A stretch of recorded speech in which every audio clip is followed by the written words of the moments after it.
more than 14 years after apocalyptic fire consumed a church in the deeper recesses of western Uganda.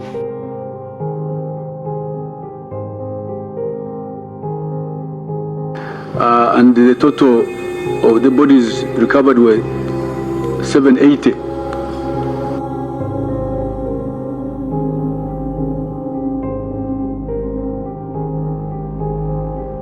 The leader of this cult, who is called Joseph Chipwetere, we don't know up to now where he is. The movement for restoration of the 10 Commandments of God incinerated close to 800 of its followers in the remote outspot of Kanungu.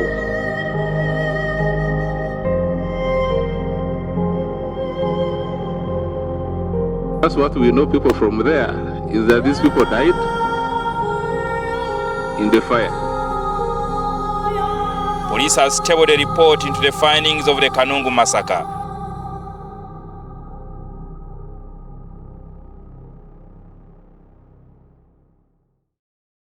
Before we begin, if you've been enjoying my content, it would mean the whole world to me if you could leave a comment and a like. I'd love to answer any questions you might have, and be sure to subscribe for the next one. Joseph Chipwetere was an educator. He started his career as a primary school teacher and even went on to own his own school. But he was also a politician and a businessman. This brought him the respect of the locals, while his experience as a farmer allowed him to connect with them on a more personal level, leading to his name being held in high regard. To his neighbors and the rest of the villagers, the name Chipwetere was synonymous with friend.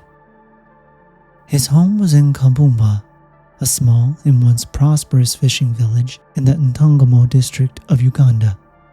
An incredibly devout Catholic, he claimed to have visions of the Virgin Mary and even built a church on his farmland. At first this may seem odd, but it wasn't and still isn't out of the ordinary to hear tales of visions throughout religious circles in Uganda.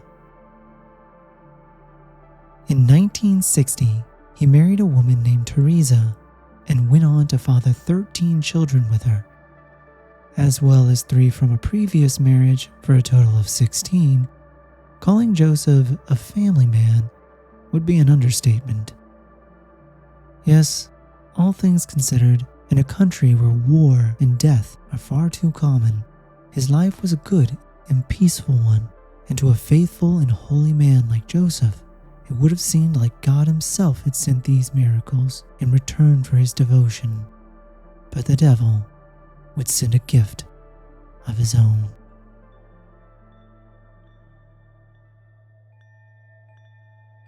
Enter Credonia Murinde. Credonia's life was not a good one. Born in Kanungu, she was described as a difficult child, even being sent to a mental asylum and, upon her return, claimed to be mentally disturbed.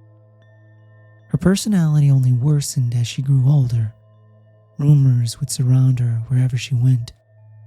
Her attempt at poisoning her brother in order to inherit some property, setting an ex-boyfriend's house on fire because he refused to marry her, and there was even talk that she'd once murdered a man by seducing him, killing him in his sleep, and robbing him of his valuables.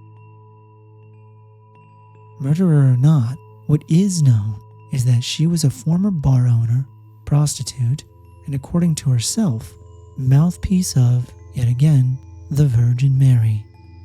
But, as is par for the course for narcissists and sociopaths, Credonia had little trouble claiming to be holy while simultaneously destroying the lives of others.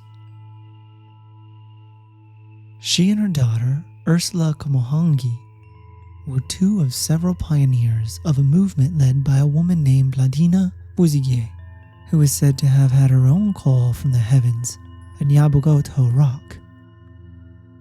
Apparently, the Virgin Mary told her that the apocalypse was nigh, and that she should form a movement to restore the 10 Commandments so that the people may enter the kingdom of heaven.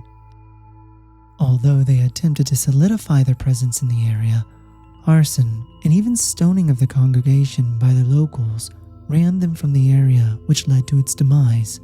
But Credonia would hold on to this belief, the belief that the 10 Commandments had been corrupted. Her father, Paul Kashaku, is said to have had visions as well. At some point in 1960, he believed he'd been visited by his deceased daughter, who told him that he would in turn be visited by apparitions from heaven, and in 1988, he claimed this to have happened. He said that he had been visited by Saint Joseph, the Virgin Mary, and Jesus Christ himself. They called upon Paul to use his land as a gathering place for true believers, and in 1989, he put his daughter to this holy work. He sent Credonia and his granddaughter, Ursula Komohongi, to share these messages with the people of the country. The belief that the 10 Commandments needed to be reestablished still burned in Credonia's mind, and in June of that same year, a fateful meeting would take place that would lead to an official death count of 979 people. As seers, a bond would be formed between Joseph and Credonia when they met that summer. It isn't known what transpired in full between the two in the beginning, but a decision was made. They would form a movement they called the Restoration of the 10 Commandments of God, and any that wished to be saved from the fire that would consume the world on January 1st, 2000, would have to endure a hell of their own.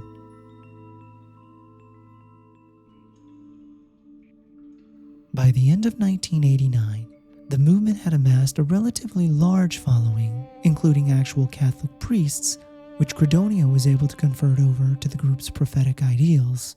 Amongst these individuals was Father Paul Ikazire, Father Dominic Kataribabu, Father Joseph Kasapurari, and Marian John Kamagara, each using their own property to house cult members, which would become established camps used to further extend the group's reach. According to Joseph's wife, Teresa, the following year and a half would turn the peaceful Keretere home into a living nightmare, with Credonia acting as the Sandman. She would push Joseph to sell off family property, burn the clothes of children, and even beat one of the Keretere daughters senseless right in front of him. Indeed, Credonia seemed to hate children with a passion and forced them to live in a shed behind the house. But Credonia's fury wasn't reserved only for the children. Teresa herself would be beat by Credonia, and at one point, she chased Teresa around the house with a machete. Still, the movement would grow. Paul Kashaku, Credonia's father, and at the time, cult leader, would also move into the house. But after his death in 1991, Joseph would be ordained as the group's bishop, taking on the title Waninya Itwe Bikira Maria, or the Blessed Virgin Mary's Bishop. But it would eventually become too much. Between the beatings and loss of property, Teresa would finally defect, and in 1992 would recruit one of her sons, Juvenal Rugambwa, to chase the cult off the family homestead for good, leaving the cult and her husband in the past. Years later, Teresa would reflect back on this time and say, "If they had not become dictatorial, I would have burned with them."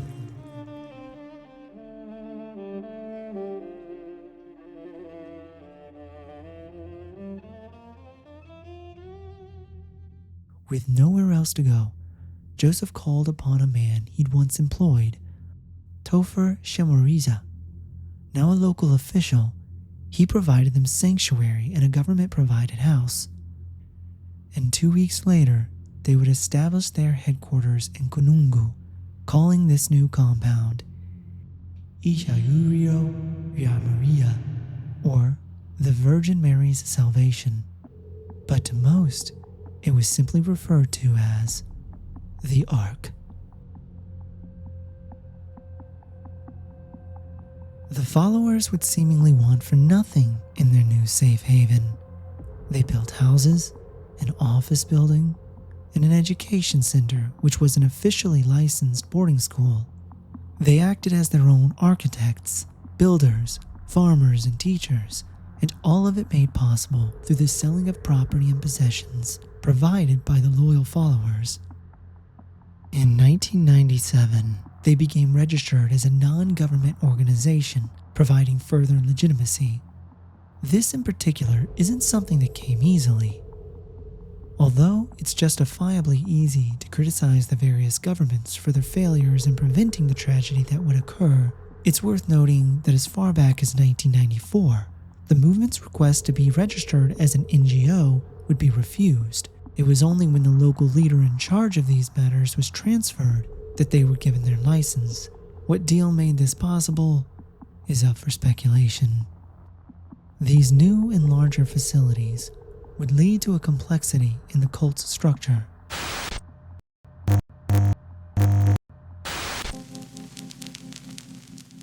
The community was organized around 12 apostles, the Entumwa. They consisted of 6 men and 6 women, which were made up of many of the founding members. The followers were divided into 3 groups. The first group was made up of newly recruited members, unproven and untrusted. They would be clothed in black. The second group were those that had promised to follow the commandments to Credonia's satisfaction. They would wear green. The fully initiated were those that had sworn loyalty to the cult. They would don a combination of both green and white, and were committed to dying in the Ark. Regardless of status, all members were required to read the movement's official handbook, a timely message from heaven, the end of the present time, and if they were unable to read, have it read to them.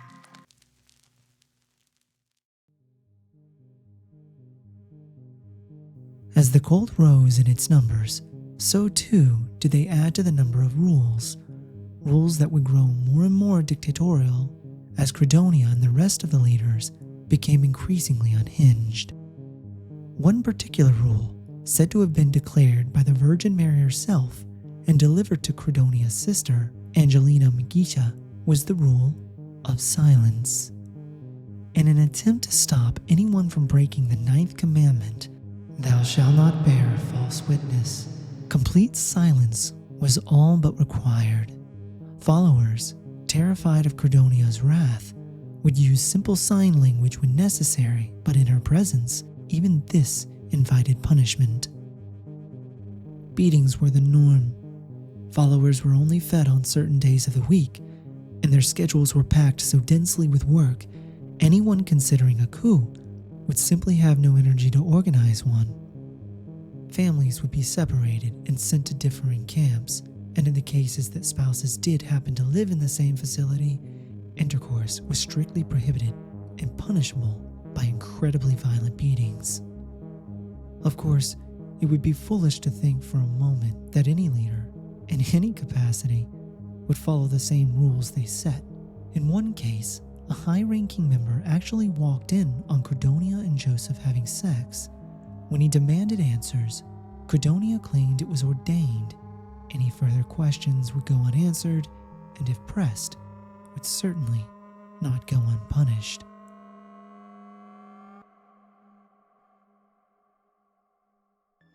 When they entered the bedroom, after 20 minutes, they took off the light. Then I asked myself, but these people have come to write the messages. Were they writing the darkness? I kept quiet. Then they started laughing.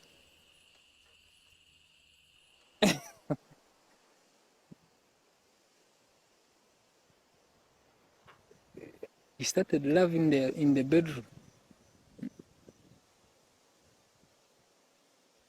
Then I asked myself, people who see the Virgin Mary, during the day they preach the 10 commandments of God. Now they are breaking the commandments of God. Why should I follow them?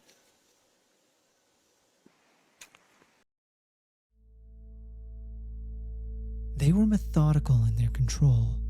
They detached their followers from society completely by forcing members to cut ties with family, and the location of their camps being rural added to the isolation. But no one was treated more poorly than the children.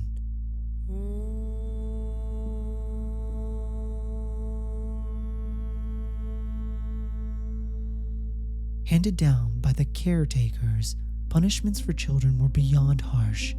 If a mother happened to bring her children new clothes, these clothes would be given away or simply burned. They were not allowed mattresses to sleep on, instead being given mats or nothing at all.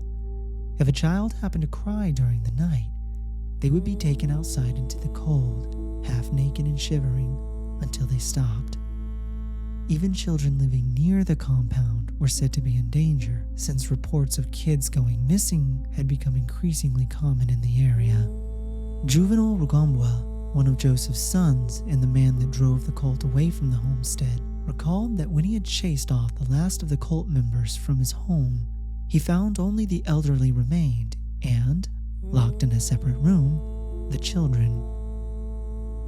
They were malnourished and had scabies, frightened, and all holding fingers over their heads, silently signaling that Juvenal must be the devil. Juvenal reported this to local officials, but they claimed to find nothing of the sort when they visited the home themselves.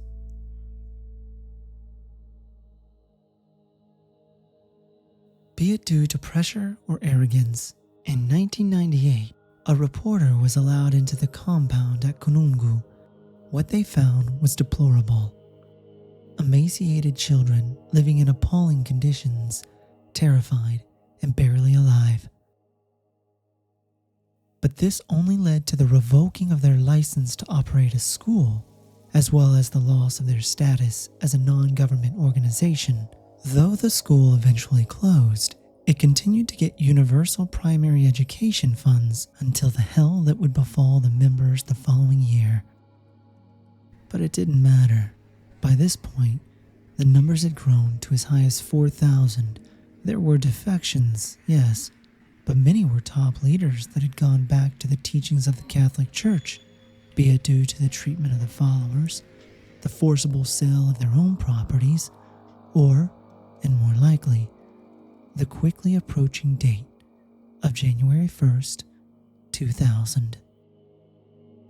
Some reports state that Joseph announced a change to the prophecy. Others say Credonia claimed the Virgin Mary had promised to deliver a message between the 6th and 8th of March. Either way, the new millennium did not bring the apocalypse as promised, and members began demanding their money returned. But the ever-growing cruelty of Credonia and her false promises were enough to quell rebellion for the time being. When March came around, the cult began selling off assets en masse. Cattle, which normally would have been sold at 300,000 Ugandan shillings a head, were being sold off at only 100,000. And a large piece of property that was reported as being worth nearly 10 million shillings was sold at a quarter of that. At first, it could seem as if the leaders truly did believe the world was ending and were raising funds in reparation. But they also paid off debts and even paid their taxes early. Now, why would anyone want to pay taxes if the world was ending in the middle of that same month? Regardless, the new date of the rapture was March 17th, 2000.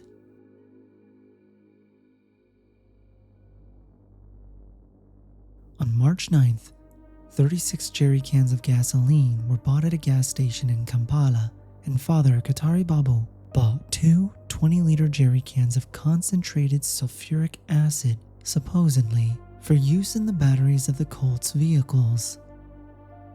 The issue was that the compound had, by that point, sold any vehicles they had and were being driven around by locals or non-cult family members.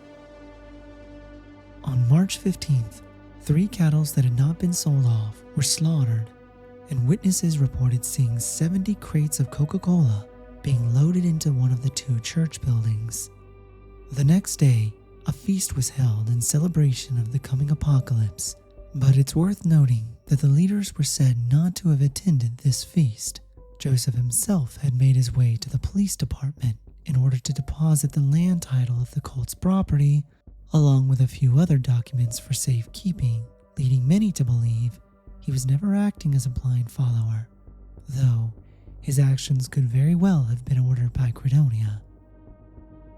As for the followers, after their feast, they prayed through the night.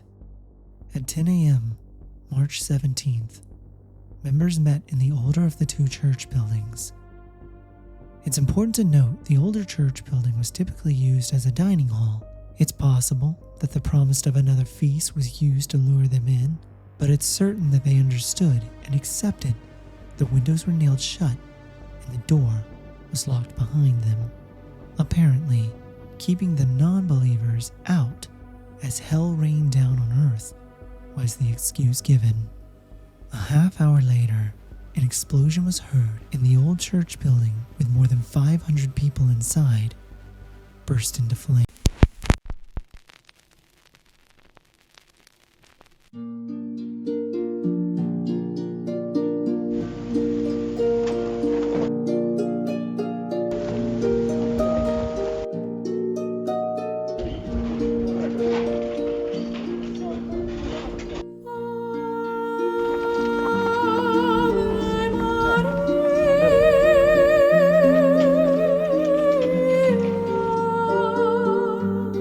We are told they were going to heaven, only to be incinerated in the church dosed by petrol. A member that escaped the building before the doors were locked claimed the leaders were not amongst those inside. What must have been going through their minds is a terrible thing to consider. Beyond the panic and the screams, the choking smoke, the flames, I can only imagine a terrified confusion and a complete loss of hope. To these people, these men, these women, children, this building was their sanctuary, meant to protect them. Did they question God? Did they ask him why they were dying at the end of the world as well? Or did they have doubt in their final moments, cursing the names of the leaders that lied to them? Ahanyuma y'ebiro bibiri bishatu umuriro gutakareyire ekinuko kikaba kirye cy'amani cy'enyama zitarikire urukurira imikaranje ari cyo kinuko cyabire cyeyingururize munuya kuka yitwe abo kukimanyira tukarugaho twakimanyira abo kuburwaho kuza. In the days that followed, a stench of death covered the village and ensured to the locals that the nightmare had only just begun. On March 21st, 6 bodies were dug up from a latrine next to Credonia's bedroom. 5 had been partially dissolved in sulfuric acid, the same that had been bought by Father Dominique Kataribabu, and the last suffered major trauma to his skull. They were described as being burly men, but it was unclear who they were. Still, their discovery led to a demand for a deeper investigation into the cult and their properties. The Bahunga site. This site was used as a transit camp for those traveling to Kanungu. 153 bodies were found within 3 mass graves inside the home. 94 belonged to adults, most being women, and 59 belonged to children. The cause of death of these people varied from stabbings to strangulations to blunt force trauma. The Rugazi site. This was the home of Father Katarababo.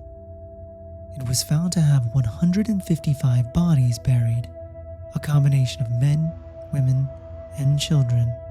However, 2 bodies were so badly deformed that a sex could not be determined. The Bushinyi site. The farm of Joseph Nyamurinda, who had been a cult member, was the site of a mass grave containing 81 bodies. These bodies had been, in the words of the Ugandan Human Rights Committee, packed into the grave like sardines. All were lying face down and were determined to not have been dead for even a month. Joseph Nyamarinda, along with 16 of his relatives, died in the inferno at Kanungu. The Buziga site. 55 bodies were found in a grave that had been dug between the garage and back fence of the property.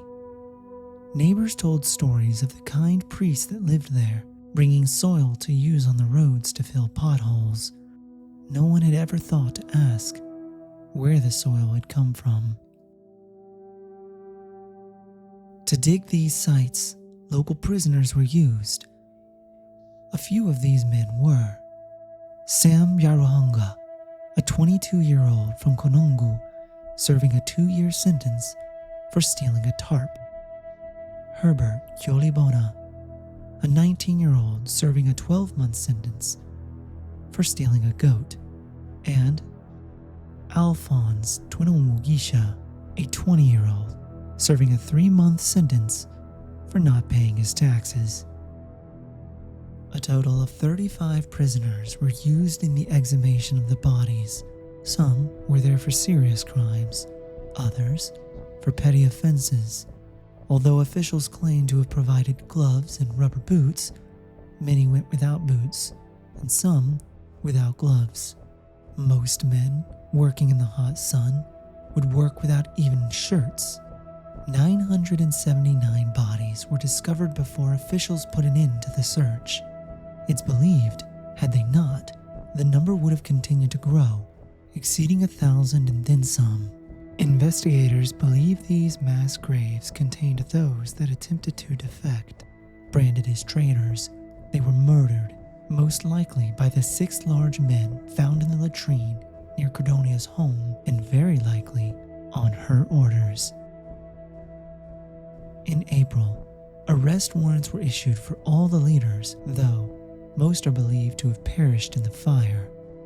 But Joseph Kibutere was said to have been dying of the HIV virus. Allegedly, it was his illness that brought upon Cordonia's decision to give the order for all the mass killings in the first place. Though Joseph was the leader, it was in title only. Cordonia needed not only a man, but a man of good reputation and status to convince people to follow. When he fell ill and died, followers began losing faith and demanding their property back. Cordonia would not allow this to happen. She and Father Dominic Kataribabo are the only 2 leaders believed to still be alive. However, it's also believed that they attempted to escape to the Congo, traveling along the Ashaka River. Knowing this, authorities chose not to follow. In a Newsweek article from the time, the Congo is described as such. Eastern Congo is a lawless land infested with warring factions, including Hutu militiamen who fled to the area after their campaign of genocide in Rwanda. Officials would decide to leave them to their fate, a fate that could very well be more violent and pain-ridden than the fates that befell their own victims. In his book, The Kingdom of Cults, Walter Martin lists 4 main characteristics of cultism. 1. Closed-mindedness. 2. Genuine antagonism on a personal level. 3. Institutional dogmatism and a pronounced intolerance for any position other than their own. 4. Isolation.